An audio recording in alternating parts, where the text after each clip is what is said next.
Hey everyone, Kyle once again, and welcome back to the next movie review. Back to the Steven Seagal movies. Now, today I'll be reviewing of the 2005 one, Submerged. You know, after reviewing one of the better ones that he's done, Into the Sun, which I liked.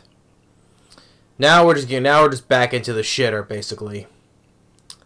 So, same year, 2005, Submerged. And, first of all, this title is deceiving, and the submarine as well, because this submarine, it doesn't happen until, you only see the submarine for, about 10 minutes of the movie. That's it. You know, the sad thing is, this had a cool idea. And Steven Seagal, he fucked this up. Plain and simple. I hate saying that though, but he did. Because this would have been a creature feature film in a submarine movie. That would have been a cool idea. With Steven Seagal in a creature feature film in a submarine. That would have been cool, you know. But no. Steven Seagal had changed things a lot, and this, first of all, and the director it's not the director's fault. It's Steven Seagal's fault. And this is directed by Anthony Hickox. Now, Anthony Hickox, he directed Waxwork 1 and 2, which both films I liked. I enjoy Waxwork 1 and 2. He also directed a werewolf film, which I'll have to review sometimes, called Full Eclipse, which I liked. And he also directed Hellraiser 3, Hell on Earth. I like the third Hellraiser film. So with this film, it's not his fault. It's Steven Seagal's fault. He's to blame for this. Because, like I said, Steven Seagal, he has an ego that is so far up his ass. There was articles with Anthony Hickox, how he explains with Steven Seagal, and so this is what director Anthony Hickox has to say about Seagal. He is a nightmare. He's impossible. He doesn't turn up. He refuses to say any line that's written. It's just ridiculous. I sat back when I was making the movie Submerged, and I said, I'm a better director than this. So I went back to what I like to do, which is write and direct horror. Which, first of all, yeah, he is a much better director than this. So he's not lying on that part. Yeah, he's better director, writing and directing horror. Because like I said, I like Waxwork 1 and 2. I like Full Eclipse, and I liked Hellraiser 3, Hell on Earth. And there's more, much more. Here's what it says about the story about this film. Basically, Anthony Hickox and Steven Seagal did not speak to each other during the shoot. The thing is, Hickox had written a very good script involving the submarine, a deep-sea extraterrestrial creature a la Deep Rising. And the Seagal character was supposed to be a bitter old drunken captain, something different from the usual Seagal character. Hickox described his project as the Thing in a submarine, or the Thing meets Das Boot. Which that would have been, like I said, this would have been an interesting, cool idea, you know? Yeah, Steven Seagal, he's a drunken captain, though, and then sometimes he's in this submarine where there's these extraterrestrials, which it would have been like crab-like creatures, and, you know, possess people, like, be like a thing, you know? That would have been a cool idea. I would love to see that, though. Continuing on. Now Seagal agreed to the terms of the contract and reportedly said that Hickox he loved the script, except he lied.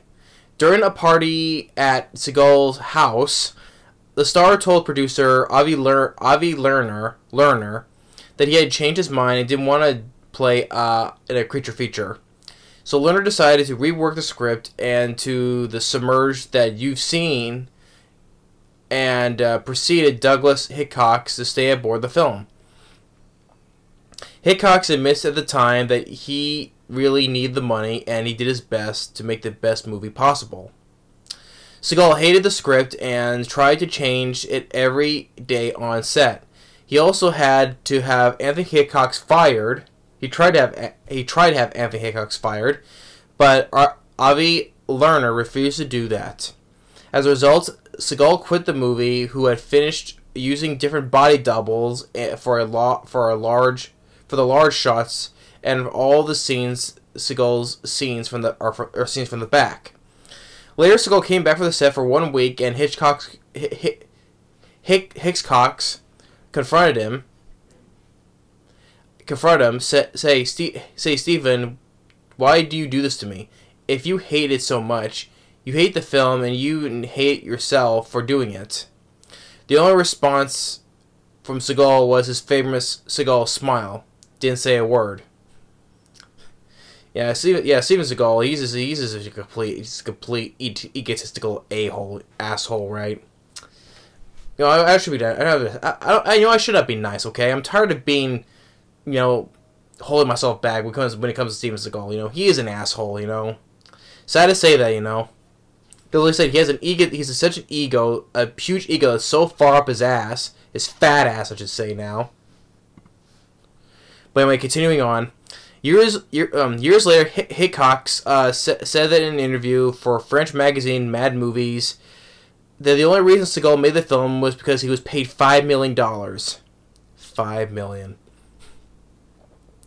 According to Hickox, Seagal doesn't even like movies anymore. He's just doing it for the money. He was supposed to be on set every day at 9 a.m., but never came before 1 p.m., mostly because he had spent the night with his friends and bodyguards visiting a Bulgarian prostitutes. Then once he was on set, he ate dinner with his own personal cook, which always took about 2 hours, then fooled around with his bodyguards.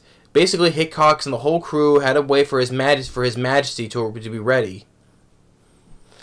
Furthermore, Seagal shouted out action and cuts, totally ignoring Hickox's presence on set, and often says his lines that are out of nowhere that have not been seen in the script.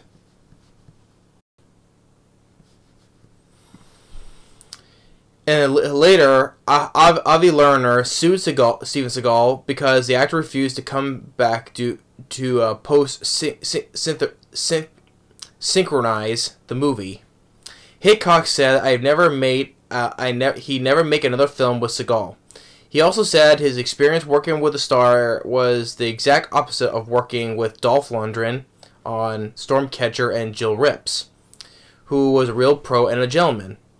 Which I would say, like I said, this guy is not. I mean, yeah, Dolph Lundgren, he's done better. He seemed like a nice guy. He seemed like I like a lot of his direct-to-video films. Like I said, The Defender, Command Performance, Skin Trade, Battle of the Damned. I liked. I like what was it? The Russian Specialist? I think it was. But I liked But I do like a lot of Dolph Lundgren's direct-to-video stuff. Although there's a couple I don't like, though, but most of the time I liked his direct-to-video stuff. Next, Hickox also said, I don't mind an actor being difficult. William Hurt, The Contaminated Man, was difficult, but he's a genius, and was only being difficult in a sense that he really wanted to make the best movie possible, and I admired that. Being difficult because you spent the entire night with Bulgarian prostitutes are too tired to even show up on set. That I don't admire. So yeah, Steven Seagal, he's a complete asshole, Yeah. Yeah, we read all that. This film had a lot of problems. Yes, and when I thought that Out of Rage, watch it again. I thought Out of Reach had a lot of bad dubbing. This had a lot of bad dubbing. Like I would say most of the lines that supposedly Seagal said, a lot of times are done by his voice double. Most of the movie, I would say so. And this became such a total disappointment because it was like, I would love to see a Steven Seagal film with, be like the Thing type of movie in a submarine, like also not like Das Boot, but like a little bit like Below, right? It was a horror submarine film with Bruce Greenwood. Even Zach Galifianakis was in that one. But I think that was more of a ghost story though than just actual aliens or something, whatever. But yeah, this shows how egotistical Seagal is, and all the problems they gave with Anthony Hickox. Like I said, it's not the director's fault. He did his best to do the best he could for this film. He tried. And then with this, and the whole thing with those changes to the last script, it was like for a week before they shot it, it was like they threw this whole mind control thing, right? Like you see, like at the beginning of this film, like how it showed like some type of skits of imagery, kind of like how it showed in The Ring on the TV, right? That I did not mind.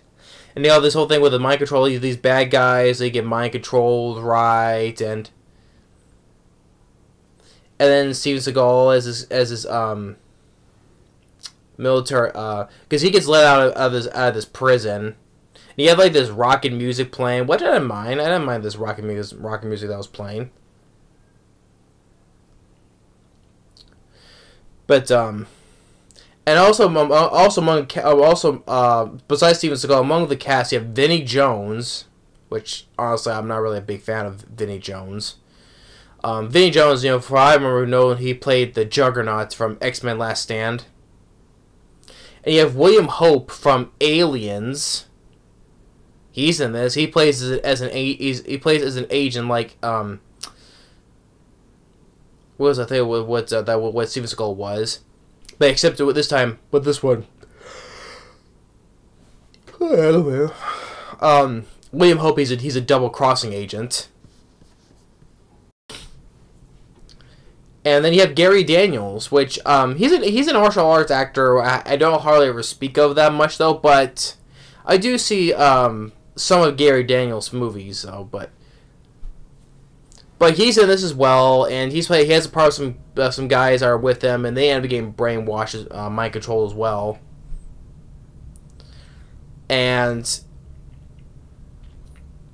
also with now when he fights, I'm jumping ahead. When Gary Daniels fights Steven Seagal, Gary Daniels is kind of excited to do this, but Steven Seagal, like I said, his ego is so far out.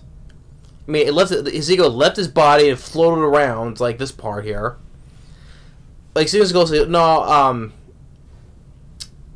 he didn't want this part to be. He wanted to be a creature feature. So I want to have an opera scene. An opera scene.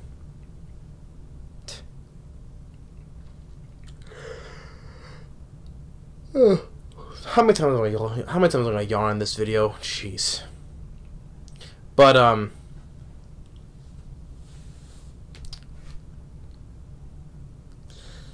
mean, that could have worked, in a way, but the thing is, though, there's so much bad acting, bad dubbing in this, and it takes me out of the movie completely. And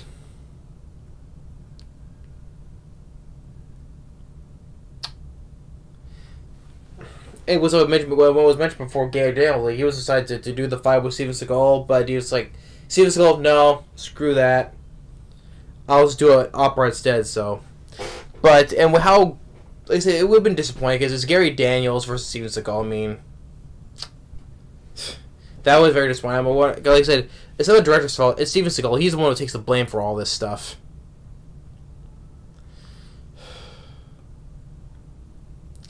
And it had to do with, and the whole thing with the plot had to do with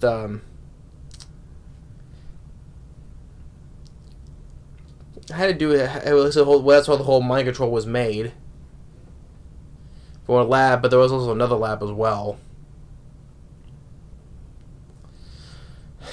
And Steven Seagal, like I said, was bad, horrible dubbing, or even stunt double, like I said, where it's not him really, it's his own stunt double.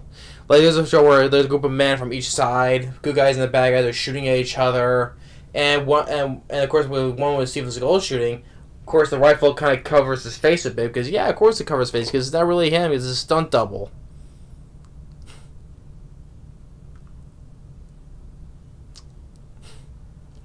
But yeah. And then the whole thing with the submarine, this is only in it for like 10 minutes at most towards the end. So that was another disappointment. Like I said, they got these like crab-like creatures, you know, that could have been like, you know, that could possess you just like in John Carpenter's thing. That could have been cool, you know. And also when he fights when Steven Seagal fights Gary Daniels, he does have a funny moment where he says a line of dialogue that says, "Oh, cocksucking motherfucker." I don't want to say it too loud though, but yeah, that's the bit of logistics. He's like, "Cocksucking motherfucker." That made me laugh. That gave me a chuckle. That good line that we'd heard from the other his previous work.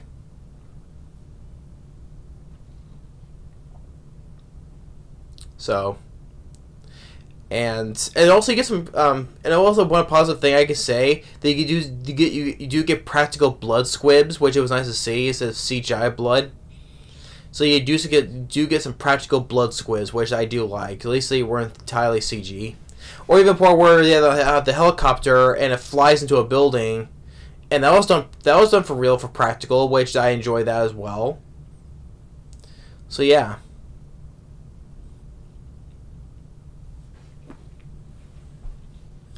But yeah. And what was the plot? I was like I said, they changed all the problems. Like they basically had no script before like a week before shooting. So all this whole mind controlling, what they just really just pulled out of their ass. But the rest of the plot, I was just too confused on. But I got some of the gist of it though. But yeah, this is a joke. But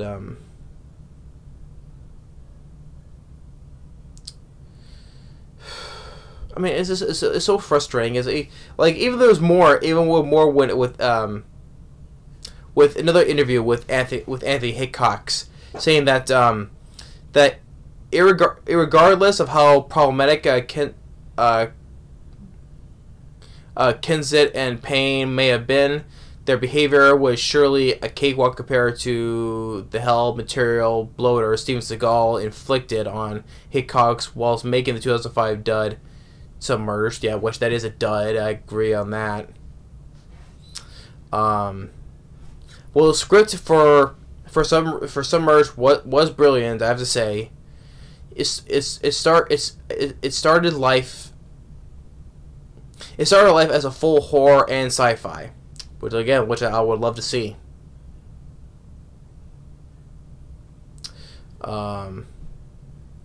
So I just thought that it would be great if you stuck at the bottom of the ocean with fucking aliens and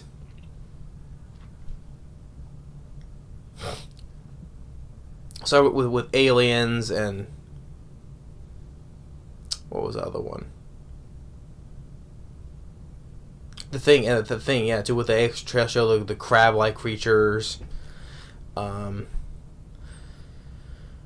So drains the submarine, so you never know when they're coming.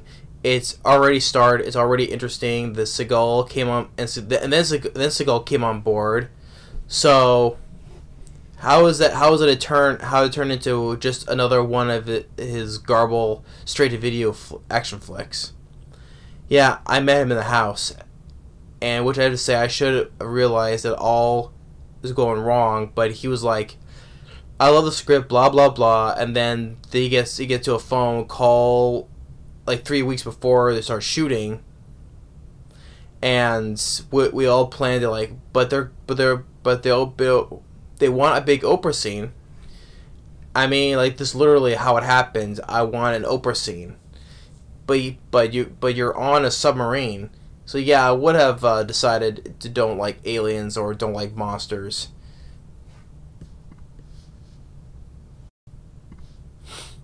Um,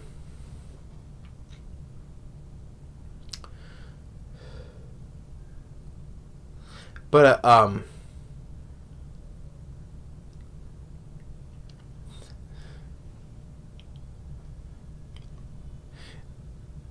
we planned everything like it was like I don't think this movie would be on a submarine. But it's called Submerged, so how could it be, and it has to, and it's on a submarine. So then, why was it decided that I don't like aliens and I don't like monsters? I don't want to be a monster movie, and basically that's why it ended up like I did. And we had to that, and at that point, oh yeah, that was like we didn't have a clue what they're doing, no script, and the whole mind control thing itself was the final film was made up a week before shooting. Yeah, see, completely made up, a little bit on the fly, and I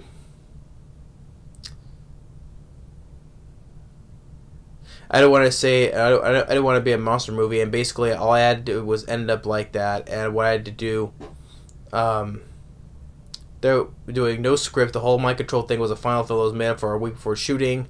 It really is insane. At this point, again, I should have quit, but I needed the cash.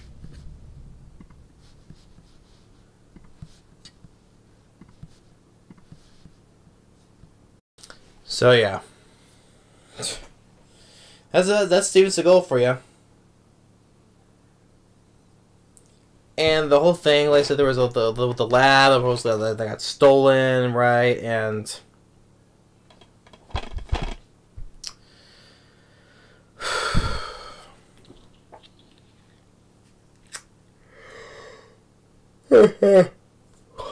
gotta say, all these films are putting me to sleep, you know, because this whole series is taking a toll on me.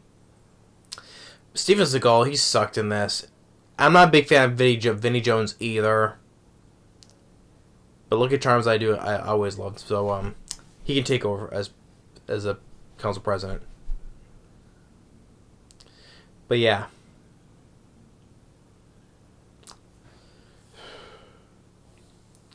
I mean, I don't want to explain much though, because most of the movie I did explain. Like I said, bad dubbing, obvious stunt doubles, because like I said, there's a scene where the good guys and the bad guys are shooting at each other, not hiding behind anything, and then it gets blocked. But yeah. But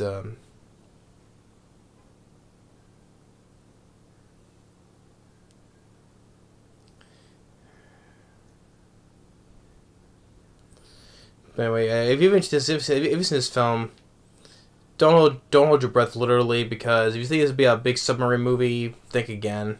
Like I said, I would love to see this film as a creature feature movie. I would love to see that. Mel Gibson gets these creatures. I would love that. But no. But just like I said, just don't count on this whole submarine part, because it's only in for like 10 minutes most. But yeah. But yeah, that's Submerged. Like I said, Anthony Hickox, he tried the best he could, you know. It's not his fault, it's Steven Seagal's fault. He takes all the blame for this. But anyway, that's Submerged. Thanks for watching. Stay tuned for the next anime review, and I'll see you next time. Later.